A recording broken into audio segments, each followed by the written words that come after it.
Halo, ketemu lagi di taufikul.id. Kali ini gue mau membahas mengenai salah satu router yang cukup terjangkau, yaitu D-Link DIR 612. Router ini dijual dengan harga 170 ribuan di marketplace ataupun di toko-toko online gitu ya. Nah, kita akan lihat performanya dan fitur apa aja yang bisa kita dapetin dari router ini. Sebelum kita unboxing kotaknya, kita lihat dulu dari kotaknya ada beberapa fitur yang ada di DIR 612 ini. Jadi yang pertama ada N300 speed, di mana berarti router ini mampu memancarkan sinyal WiFi hingga kecepatan 300 megabit per second. Lalu ada Fast Ethernet port, Simple Setup, yang nanti kita akan lihat semudah apa setupnya, dan juga WPS. WPS ini buat yang belum tahu yaitu fitur yang memungkinkan device kita untuk terkoneksi dengan router tanpa perlu memasukkan password. Di atas ini juga ada tulisan untuk small home dan basic user.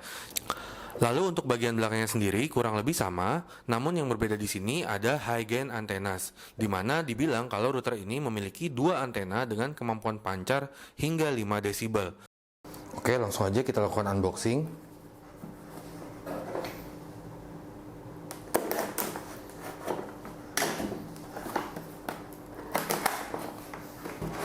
Nah, ini routernya.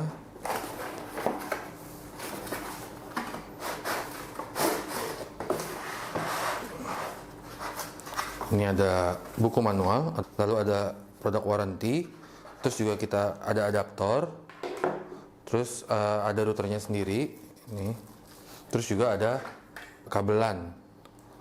Nah, sebelum kita setting, kita lihat dulu routernya. Ini adalah bagian depan routernya. Di sini ada 3 buah LED.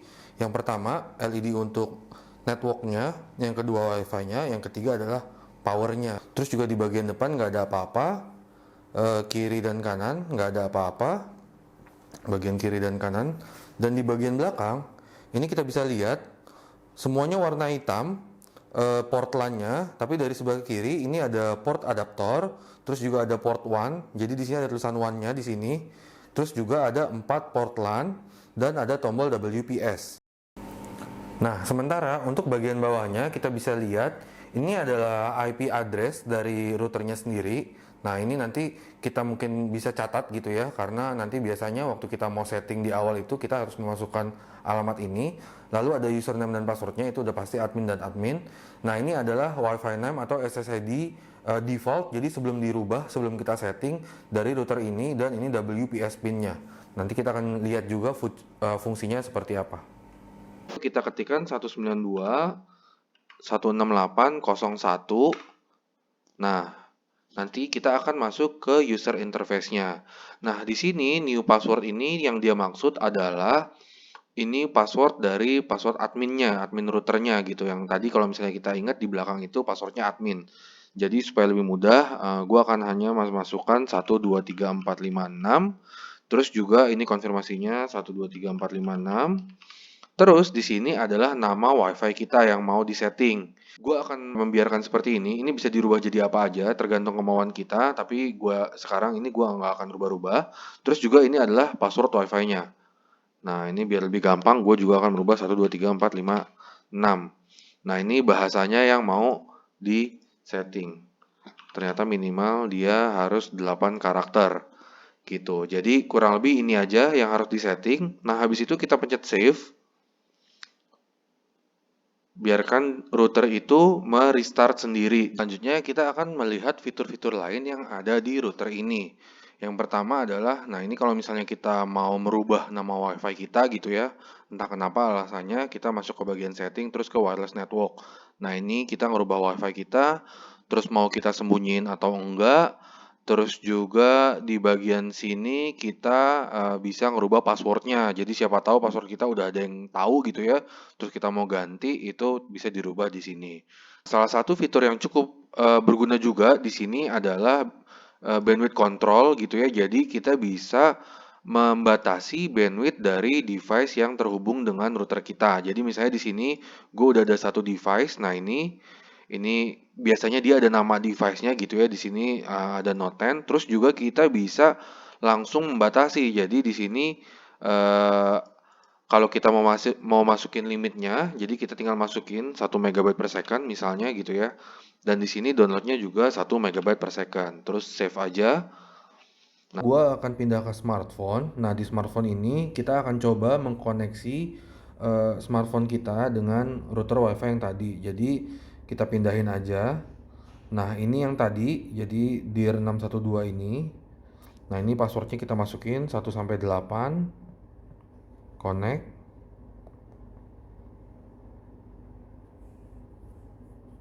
Biarkan dulu, tunggu dia connect dengan internet. Nah, ini dia udah connect dengan internet. Habis itu sekarang kita akan coba untuk speed test.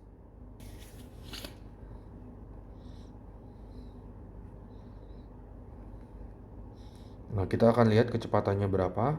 Ini pingnya cukup kecil, 11 milisecond, dan kecepatannya sendiri itu sekitar di 20 MB per second. Bisa kita lihat di sini hasil pengetesan dari D-Link DIR 612. Jadi kalau misalnya kita lihat, hampir seluruh bagian rumah itu terjangkau sinyalnya, bahkan minimal itu hanya 3 bar gitu. Jadi nggak pernah di bawah situ.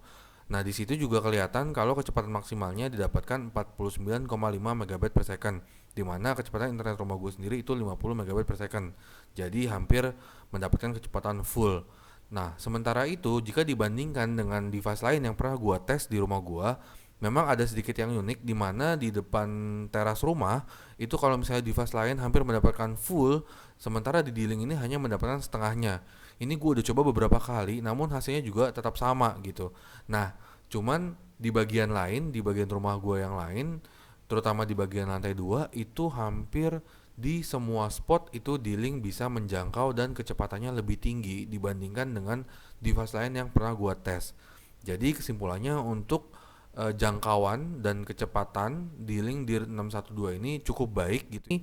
Dan ternyata kita juga bisa ngatur konfigurasi router ini dari awal gitu ya, tanpa perlu memasukkan ke web user interface. Nah, jadi nggak perlu lagi konek-konek ke laptop. Yang pertama kita lakukan adalah kita download aja aplikasinya nih di link assistance.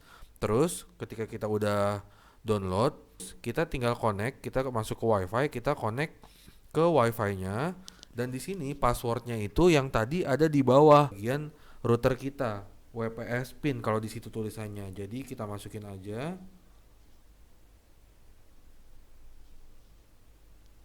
Nah, kita langsung connect. Nah, ini udah terkoneksi. Begitu kita udah terkoneksi, kita langsung masuk ke aplikasi D-Link Assistant tadi. Nah, di sini aplikasi sudah mengenali router kita gitu ya, DIR 612. Jadi dia akan cek untuk updates dulu. Kita tunggu aja sebentar. Sebenarnya karena routernya udah terkoneksi dengan internet, nih udah connected statusnya. Nah, terus gimana caranya untuk merubah nama WiFi-nya seperti yang ada di user interface tadi? Nah, kita masuk aja ke advanced setting. Nah, di sini ini caranya kurang lebih sama kayak yang tadi. Yang pertama yang kita lakukan adalah kita masukkan dulu password untuk admin routernya. Jadi kalau tadi kan 1 2 3 4 5 6 sama. Ini 1 2 3 4 5 6. Terus nah ini kalau misalnya mau dirubah network name-nya atau nama WiFi-nya itu kalau mau dirubah juga boleh. Nah, ini tadi yang password yang awal kita masukin. Nah, ini nanti kalau nama WiFi-nya dirubah dan passwordnya juga dirubah, dia akan otomatis disconnect. Nah, ini bahasanya English, terus ini harusnya sampai 8. Jadi harus 8 karakter kalau password WiFi itu. Terus kita save. Nah, setelah kita save, ini kita akan router akan auto restart, terus kita juga langsung akan terdisconnect dari router kita. Gitu. Jadi langsung, nah ini udah non available, terus kita akan langsung ganti karena namanya udah berubah, bukan DIR 612 tapi ada F40D-nya. Nah, kebetulan di sini sudah terekam gitu ya di handphone ini. Jadi kita bisa masuk lagi ke yang tadi.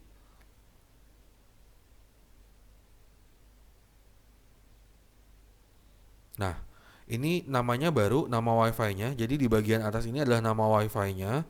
Terus karena kita sudah memasukkan password atau sudah mengganti password, jadi kita harus memasukkan password routernya lagi.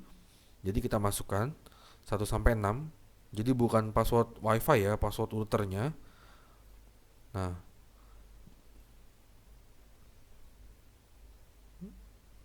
setelah berhasil memasukkan passwordnya, ini agak berbeda dikit sama di user interface yang di web. Kita kalau misalnya mau masuk ke user interface di web, tinggal pencet advanced setting. Nah, nanti dia akan masuk dengan tampilan yang sama di web user interface. Nah, kita bisa lihat. Nah, kalau misalnya mau ke setting-setting seperti apa, kita yang sebelah kiri ini, nah ini settingnya. Nah, ini internetnya, wireless networknya. Kalau misalnya kita mau ganti namanya yang tadi, channelnya dan semuanya, ini nama wifi-nya, terus tadi passwordnya, itu kalau mau diganti lewat sini.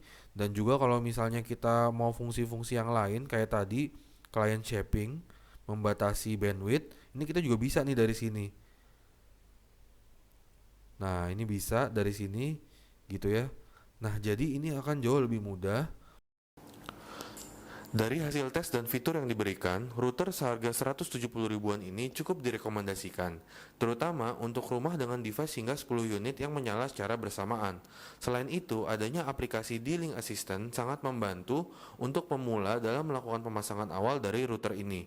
Fitur lain seperti client shaping atau bandwidth control juga sangat membantu, terutama di masa school from home atau work from home seperti sekarang ini, di mana kita harus membagi bandwidth antara device-device yang ada di rumah supaya semuanya mendapatkan kecepatan internet yang sesuai.